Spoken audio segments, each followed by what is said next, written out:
1, 2, 3, come on.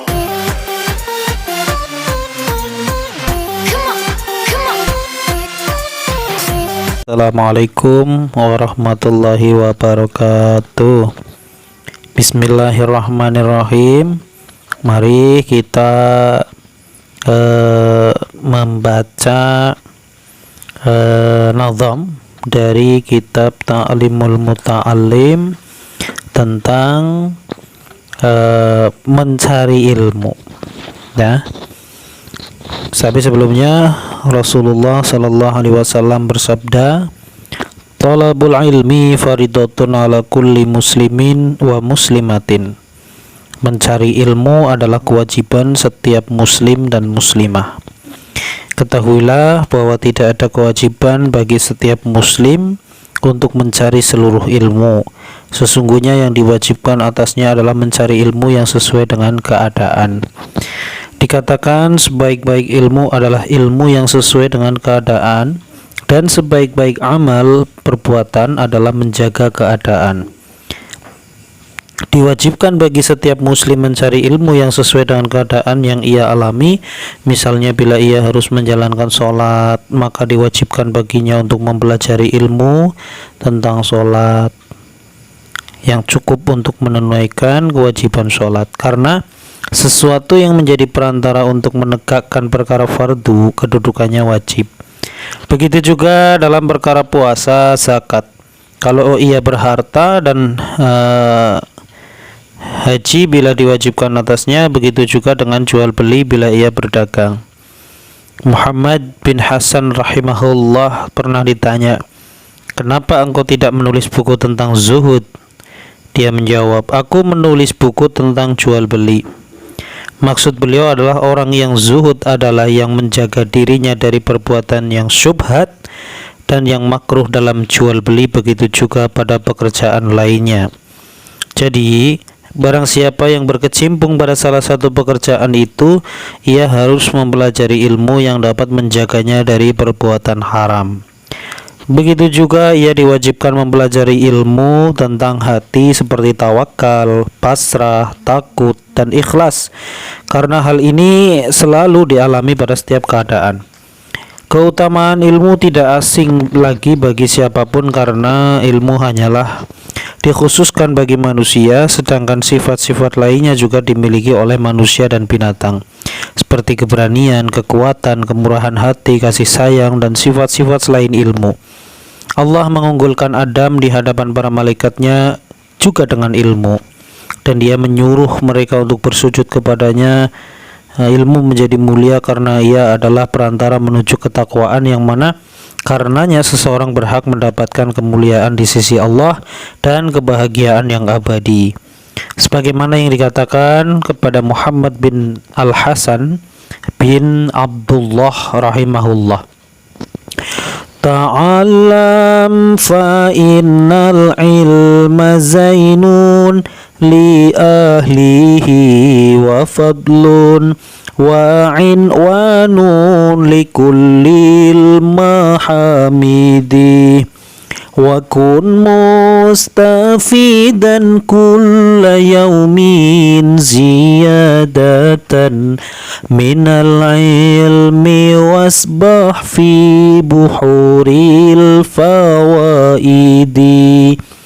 tafaqqah fa innal fiqha afdalu qaidi ilal birri wat taqwa wa a'dalu qasidi huwal ilmul hadi ila sunanil huda huwal hisnu yunji min jami'i syadaidi fa inna faqihan wahidan mutawarri'an asyaddu ala syaitani min alfi abidi. Belajarlah, karena sesungguhnya ilmu adalah perhiasan bagi pemiliknya, keutamaan dan tanda segala perbuatan terpuji. Setiap hari carilah tambahan faidah ilmu dan berenanglah di lautan faidah. Belajarlah fikih karena fikih adalah pemimpin terbaik, tujuan utama menuju kepada kebaikan dan ketakwaan. Dialah ilmu yang membimbing ke jalan kebenaran. Dialah benteng pelindung dari segala kesengsaraan. Sungguh, seorang faqih yang wara' lebih berat bagi setan daripada 1000 ahli ibadah. Begitu juga sifat lainnya seperti mendermakan atau dermawan, kikir, pengecut, kurang ajar, sombong, rendah hati, mulia, boros, dan lain sebagainya.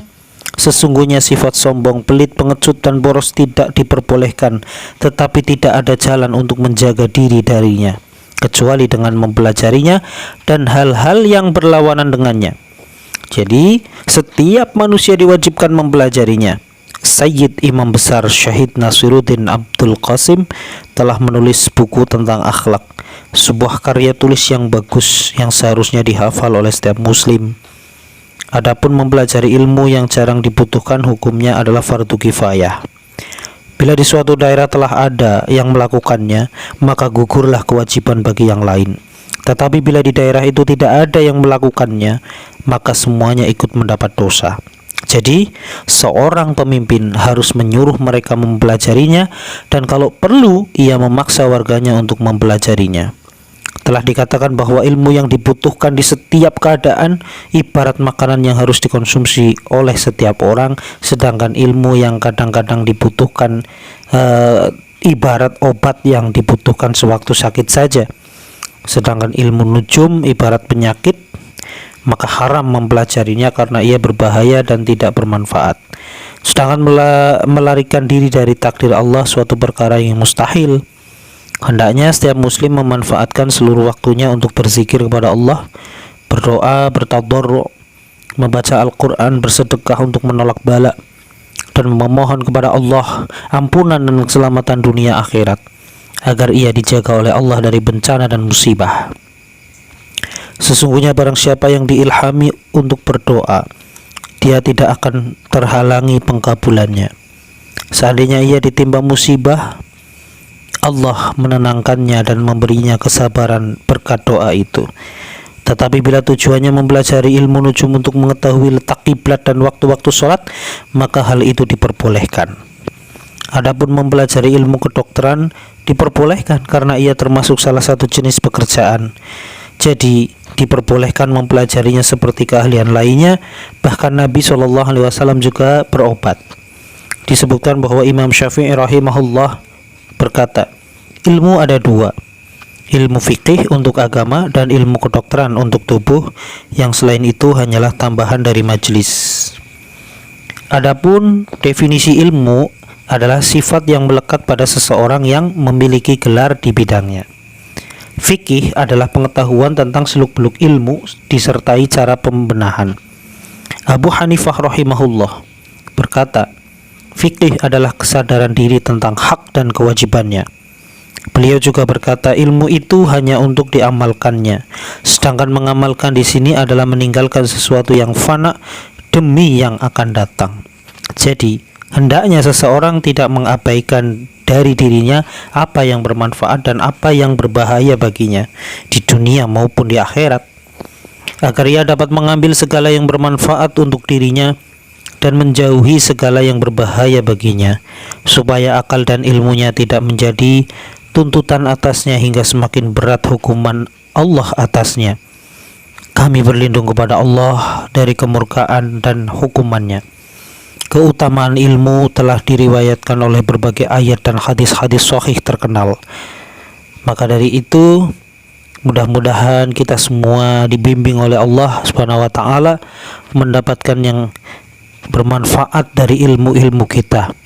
Amin ya rabbal alamin. Sekian, assalamualaikum warahmatullahi wabarakatuh.